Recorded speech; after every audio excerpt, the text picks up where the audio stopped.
गे गंगिया डुबकी लगैबो लगैबो। अरे गंगा के पानी में मानी में मनवा रमैबो।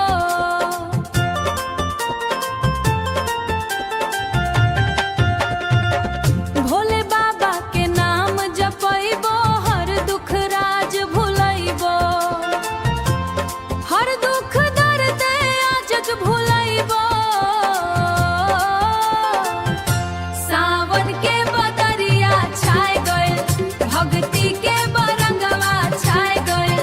भक्ति थी के रंगवा छाय गइल। चुनरी भीजे गंगा गंगा भीजे गंगाधर दिलवा दिलवा भोले पे आ गइल।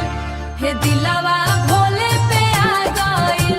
हे दिलवा भोले पे आ गइल। हे दिलवा भोले पे आ गइल। हर हर बम बोले घाट किनारे मनवा नाचे भोले किनारे के मनवा नाचे भोले के द्वारे।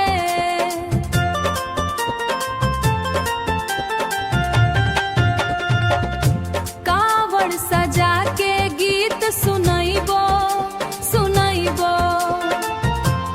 ओ भोले बाबा के दरस पैबो।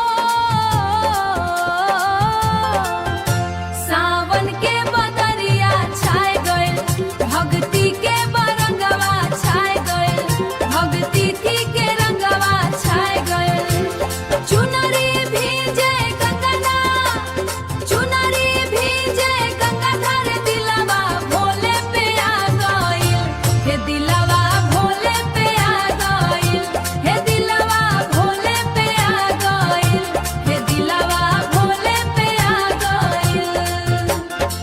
चल गे गंगिया डुबकी लगैबो भक्ति में पूरा जब भुलैबो। जय जय गंगा